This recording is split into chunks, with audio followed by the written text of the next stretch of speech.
blokes trying to be that 1% better or that little bit better every day? This is a tricky one because, you know me, I'm a really indecisive guy. Not a guy, but an indecisive guy when it comes to making up my mind, and I hedge my bets at every available opportunity. So I thought of a few different things, but probably the main one was don't let your work influence who you are outside of work.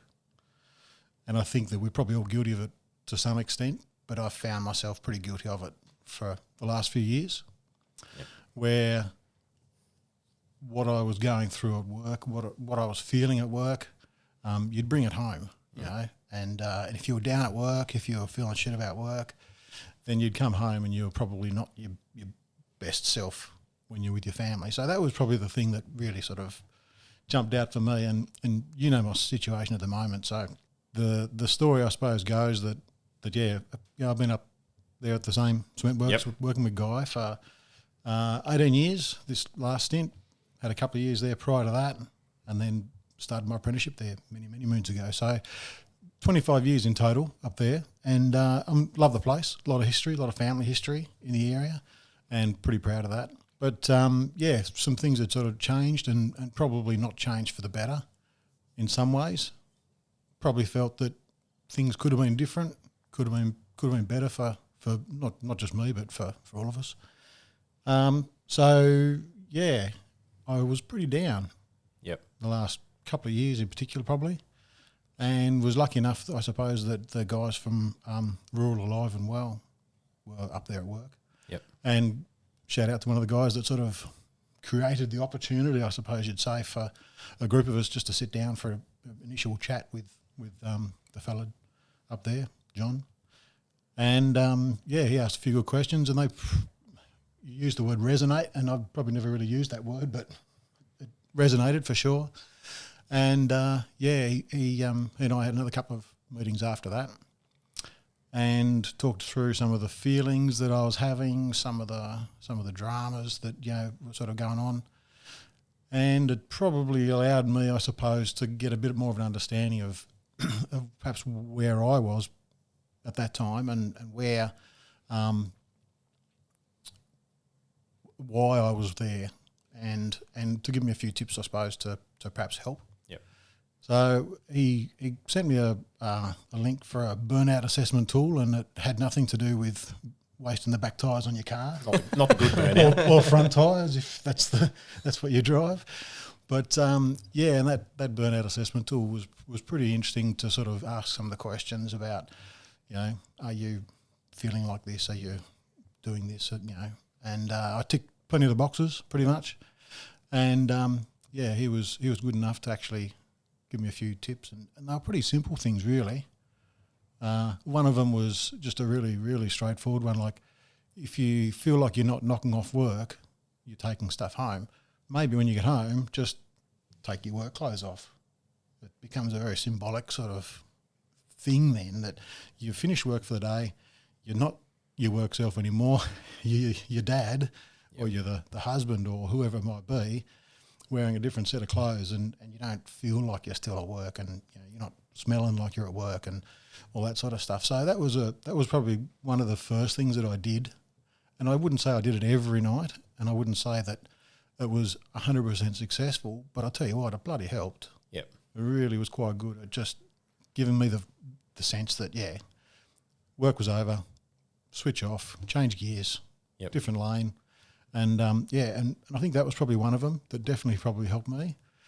Another one that I was having trouble with, and you and I probably talked about it. So when the thoughts start to creep in to your head that you're struggling a bit, or that there's overwhelming sort of thoughts of not getting stuff done that you wanted to get done, actually acknowledge the thought. Say thank you to your brain. And I'm not that sort of a person. That doesn't really sort of gel with me, that sort of stuff. It's a bit too intangible. Yeah. But it sort of worked to sort of say, thanks, brain. Thanks for thinking of that. Yep, it's important, but we'll think about that a bit later on. Yeah. And even if you don't solve it, you don't write it down or anything, it was just the fact that you'd acknowledged the thought that had occurred. Yep. So that was an interesting one that, worked a bit as well. So, Quinny, you've done a pretty good job of sort of answering our next question before we actually got to ask it, which was, give us a bit of an example of how your 1% works for you and what how that looks in your daily life. What can you tell us about your, can you elaborate on those life experiences that brought you to that 1%er? I know you've sort of given us that Raw's, John from Raw gave you a few tools, but can you build on some of the background behind that? I suppose up to the last few years, people had, and again, to use your phrase, I think the people had looked at the Cement Works as like a bit of a retirement home. Yep. I'd always thought of myself as being one of those people that probably went back up there and finished out my days merrily toiling away and working for the man. It was a bit of a change, obviously, to think that I don't want to do that and that perhaps I'm not comfortable doing that anymore. That this place isn't good for me, it's not good for my family, and that things need to change. So as much as the tools were useful, it really didn't sort of get any better from there on, and I took some long service leave. First time I'd taken any real serious amount of time off work other than for having kids and that sort of stuff. You might take 3 or 4 weeks off when your kids are born, but which isn't a holiday.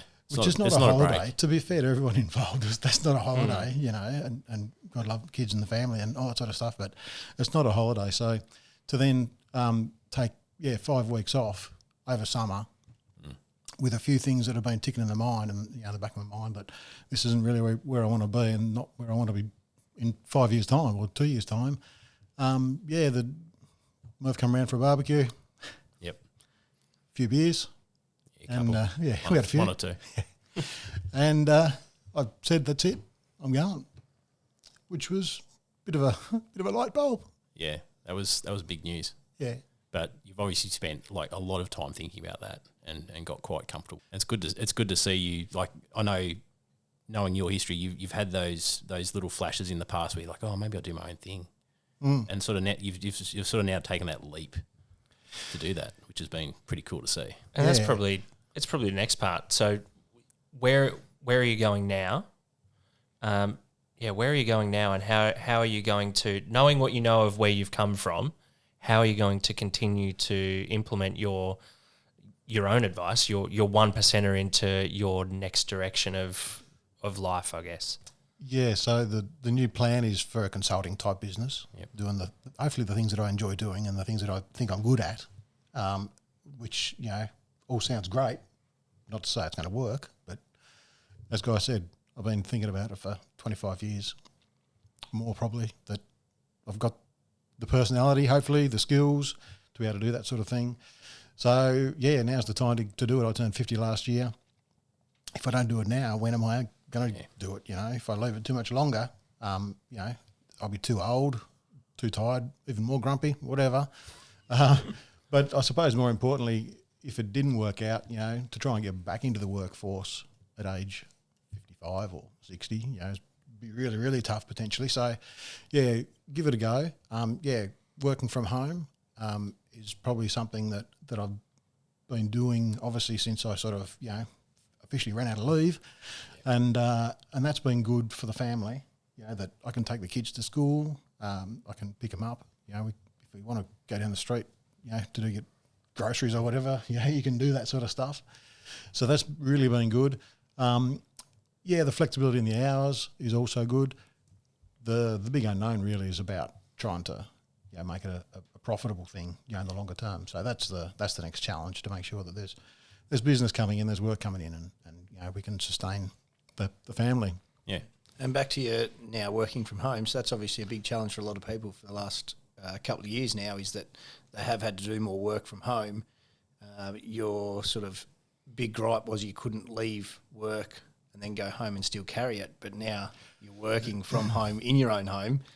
That's going to make it harder for you. And how are you doing that to make it better so that you're not working from home? Yeah, that's an interesting one. Just jokingly the other day, Guy knows the layout of the house, but the front door is about 5 metres away from another door that leads into where I've got my office set up. So I walked out the front door and I called out of the office and said, I'm going to work now. I took like 5 steps along the front of the house, walked back in the other door to where the office is. I don't know, to be honest. I don't know how it's going to work. I think there's going to need to be a bit of structure and a bit of discipline around. This is the plan each day. This is what you do. The temptation's there to just go back and do a bit more of a night time. And I think that for a lot of small business owners, that's pretty much par for the course. I don't think I'm going to be in the minority doing that. Yep. And then I suppose I got the benefit of saying, well, I can do that during the week and I can have Friday off, or I can, I don't play golf, but I go and play golf or whatever it might be, And awareness. I might take up golf. Yeah. Awareness is a big thing. You know that it's there, so it's something you've got at the front of your mind, and you know when it starts to happen and implement some strategies. Hopefully so. Hopefully it doesn't get in the situation where, the wife's like, oh, he's still there, Yeah, just exactly like they were before you left CA, but you're still in the house. Yeah, I was still in the house. Like, you're still in the bloody office, But I don't know. It's going to be a challenge. I'm not underestimating it. It's going to be a tricky one. Have you I'll get back to you. Have you started doing any sort of like research on what people do to manage that? Hasn't twigged yet, or no? It hasn't twigged to me to research it as yet. You point out such obvious things, Guy. Oh, sorry, man. What about Why didn't you talk about this about 3 months ago? Yeah, sorry, dude. what about your work uniform now? Do you have one so you can take it off when you leave the office? I think I'm wearing it actually. You said you were going to, like, we've been very big on like high vis, and it's a definite work uniform. You had some pretty cool ideas on what you wanted to get.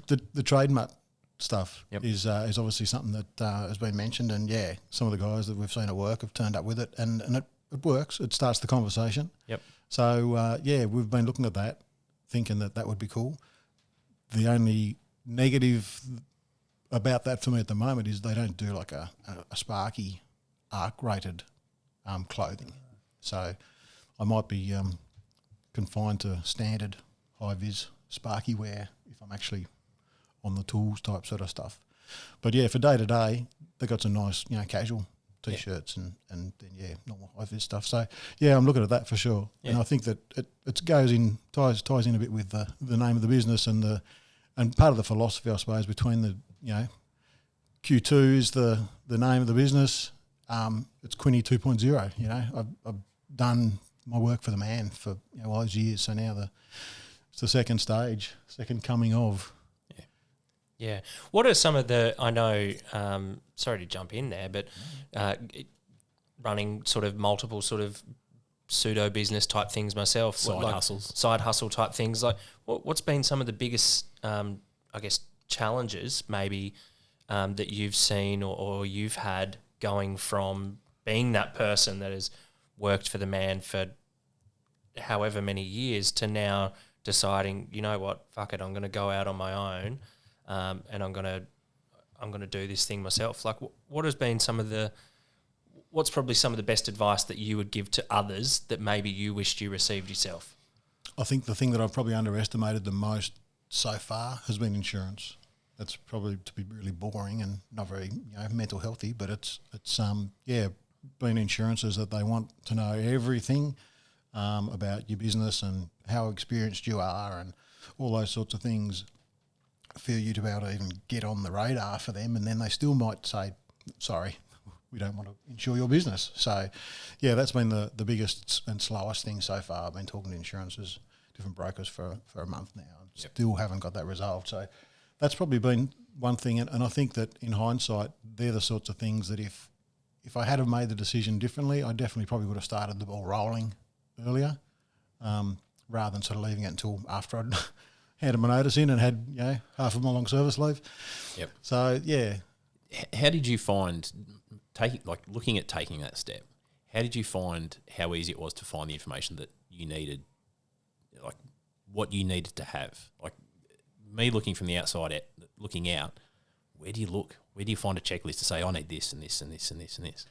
Yeah, I was probably pretty naive and just thought screw it. Just jumped in both feet pretty much. Talked to a family friend who's an accountant, and they were really, really good, really helpful in the fact that, you should do this and you should set up a trust and, things like that. So they've been really good and telling us, you need to go to the bank and ask for this, and you need to, wait for this ABN to be registered and that sort of stuff. So, yeah, they've been really good in that regard. But as far as a checklist, I don't think that I've actually seen anything or found anything. Yeah, any sort of guidance, really. No, nothing really. I'm sure there is. I know there's Business Enterprise Centres Tasmania do offer sort of that service for free for small business owners to start. Yep. I can probably after the pod, I can give you some cool on that if you like. But that's sort of one avenue. I know that they've been really helpful for me with Man Up Taz, starting that as a non-profit, and trying to come from an industry of community development and sales. I have very little to no experience in starting a business, so they've been really helpful. Yeah, so I think for me, just being able to plough through that without that support is really admirable. And yeah, it's stupid. Brave. Brave. Well, Courageous. Courageous. Yeah. Yeah. No, I think frontiers. It's really good, and you should be really proud of where you're at, and particularly haven't made any money yet. No, but I know so many people your age probably, and not saying you're old, but they probably would have just stuck it out. Yeah, and that's definitely an option. Not to say it's the right one or the wrong one. Everyone's going to be different. So, how do you? Jumping from another track now. How do you see your? You're going to be experiencing a different dynamic, going from a cog in the machine as part of a fairly large organisation to now being a consultant where it's a bit more Oliver Twist. Yes, please, more, sir. How do you see that going? It was interesting. I was listening to the pod there this afternoon with Martin. Yep. And sort of saying as a consultant, you need to be mindful that the customer is perhaps not going to see things from the same place as yourself. And that was probably something that I had sort of thought of, but not really perhaps given the time to really sort of dig into. But I can see that's going to be a situation that, and I guess I saw it a little bit the other day. I went back up there and I talked about a project and I sort of said, these are the things that I think, and the sequence of events that, should happen. And they're like, it's like, oh, okay. Yep. You can't hold them, over your knee and smack their bottom until they say, yes, okay, we'll do it your way.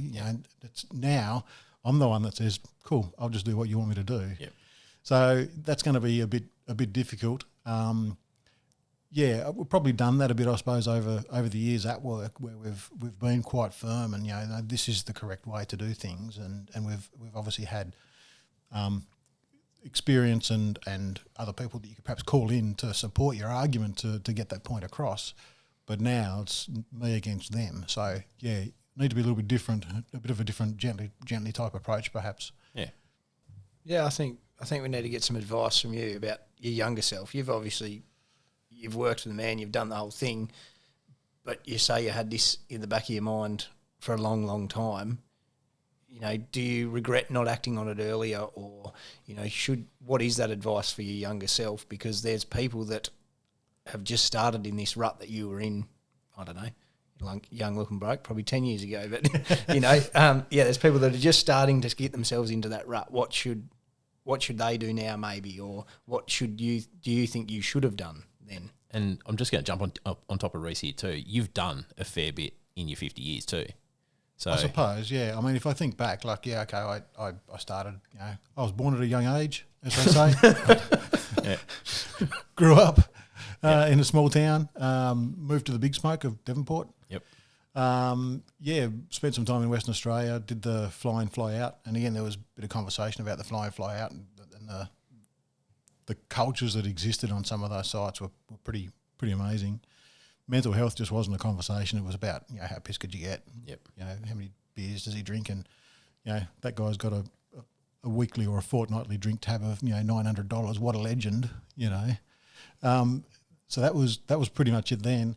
Moved back to Tassie with a girlfriend who sadly passed away pretty unexpectedly at age 27. So that was a tough one for sure. Thought for a long time it was a bad dream, and it wasn't. Yeah, but time moves on. Time heals many wounds, and your girlfriend turned her into a wife, 2 kids. and that sort of stuff.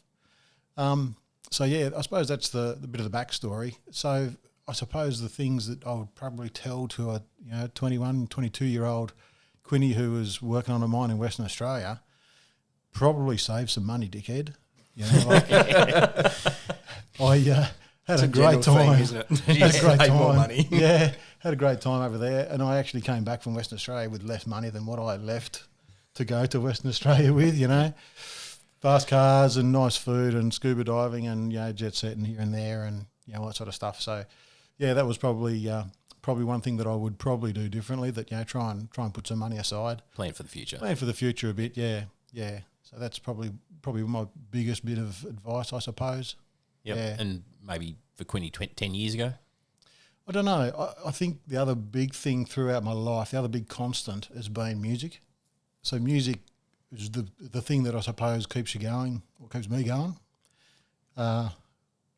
You perform, you can't think of too much else while you're doing your thing, whether you're just watching the people dancing around, having a good time, that energy's flowing and you're sort of enjoying what you're doing and they're enjoying what you're doing and you think, what a wicked hobby, what an awesome interest that you can have, that you can actually go out and bring a room full of people, a bunch of enjoyment and have fun yourself. So that's probably the other really big thing, I suppose, through my life, that to have interests and hobbies and stuff like that keep you sane. And we probably had a few hobbies over the years, Murph, that nearly drove us insane. Late nights, early mornings, wrenching on various different things.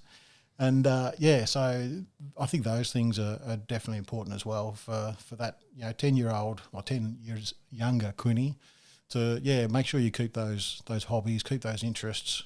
Give yourself time to get out and enjoy your own time and your own company. I think it's important because we can go from sitting in an office or doing whatever you're doing all day, and if you're busy talking, which we do a lot of talking, because when it's all said and done, there's a lot more said than done. You can talk all bloody day, and you've actually achieved nothing. And you get home and you just don't want to talk. Yeah, and then you're the biggest prick. And then you're like, oh, what's on your mind? Is there something wrong? It's like, no, I've just used all my words for today. Yeah. I've spent my quota.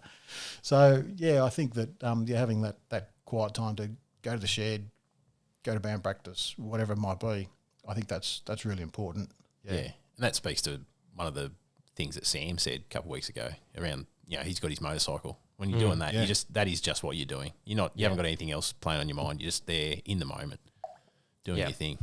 Yep. Yeah. Absolutely. No, I think it's a really good message, and it's probably a really good point to wrap it up. I think so much wealth has come out of this episode. Thanks, mate. Thank you. But it's been really good. I just wanted to reiterate to everyone. Everyone else that might be listening to the pod or watching it on YouTube. If anything triggering has come up out of this, please contact Lifeline on 13 11 14.